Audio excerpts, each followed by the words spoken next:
very close. Very close. I'm going to talk. I'm going to be a speaker because I know I have a great deal to share, and I don't know what else to say. I'm in the point of changing out of my career and becoming much, much more creative, and also I need to share what I know because I know heaps. Thank you. Hi, I'm Rita. I'm a South African little Kiwi. So I'm a native. I live here because I love food and I love spices, but I'm a lawyer as well as a town planner, so I specialize in property law, human rights and employment law, so that's why I'm here. But yeah, my hobbies are cooking, so, and photography a little bit, but yeah, mostly cooking. Very nice. How did you know about WEF? I got accidentally, or I don't know how, Emma at work. Oh, yeah? Emma also in the same state. So LinkedIn? I don't know. It's just the universe just did what it needed to do. And then I sort of just skimmed through it, and then my friend who's here with me is she's busy developing hairstyling courses for the Indian market to help upskill that, but the whole thing going on, and we have a few government meetings as well with for the students and on the lawyer. So I figured up with her, and she came back and said, we have to both go, and that's something that's How about you? How did you know about WEF? I found out Coach Shiloh, who I met at my hotel, and I was supposed to be back in Australia. And here you are. Hi, I'm Tabitha from Germany. I just moved here 2 weeks ago. Moved to India? Yes. Oh, you're one of the weird ones. Yeah. I live here too. Yeah, okay. Yeah, it's really straightforward, but for me it's a big adventure. And Where are you from? I'm from Germany. We're in Germany.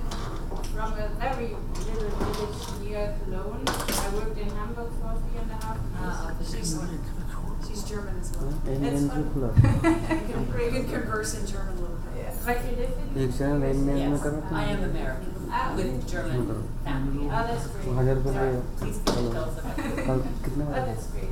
I moved here because my husband was for the 20 years and he did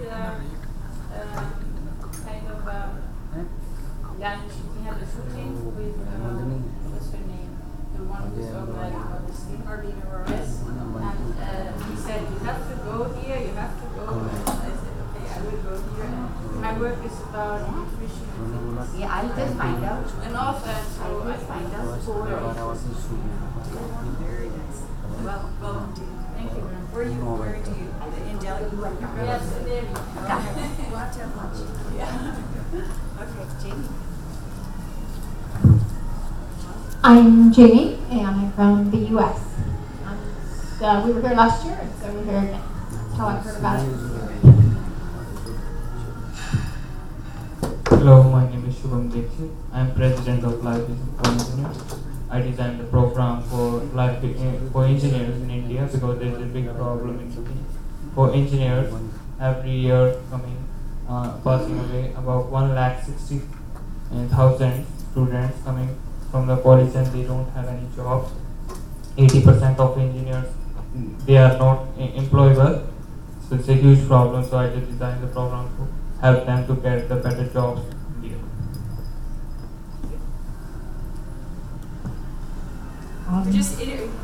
You just walked in. We're just introducing ourselves. The speaker that was scheduled is not here.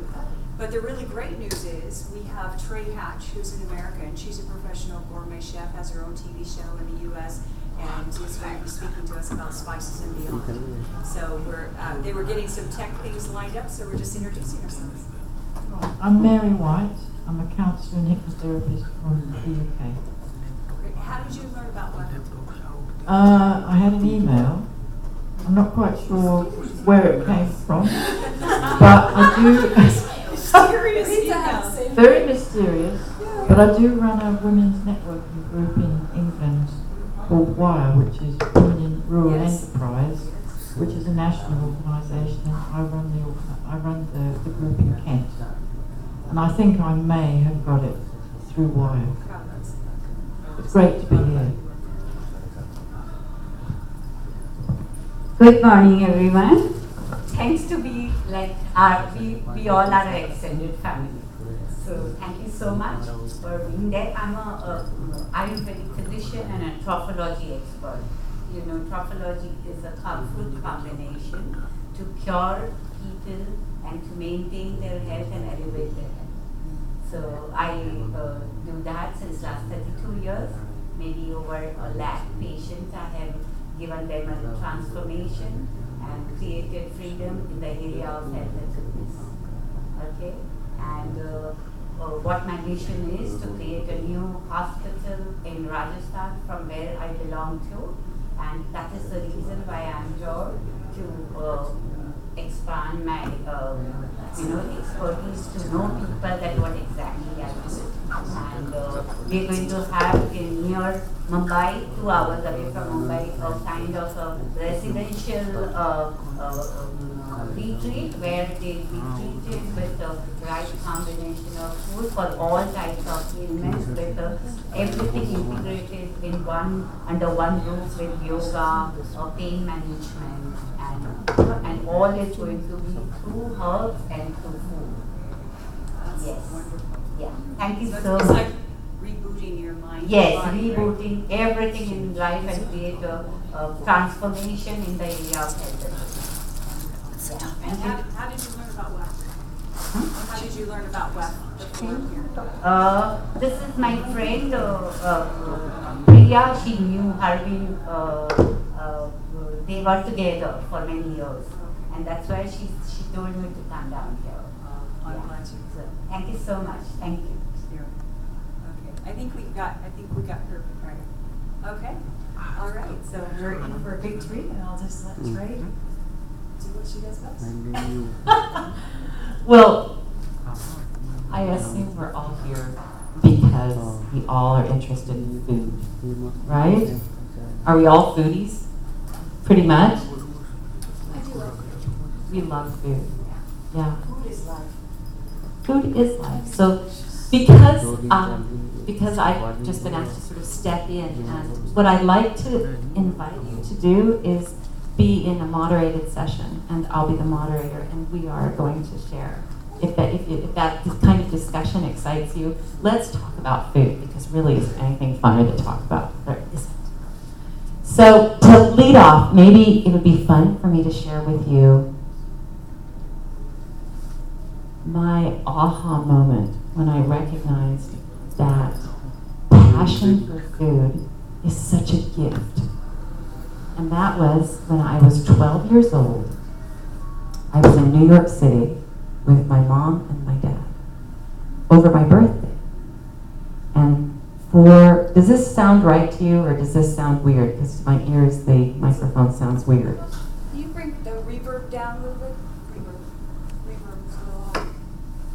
I'm in New York City with my mom and dad for my birthday because they recognized that I had a passion for food.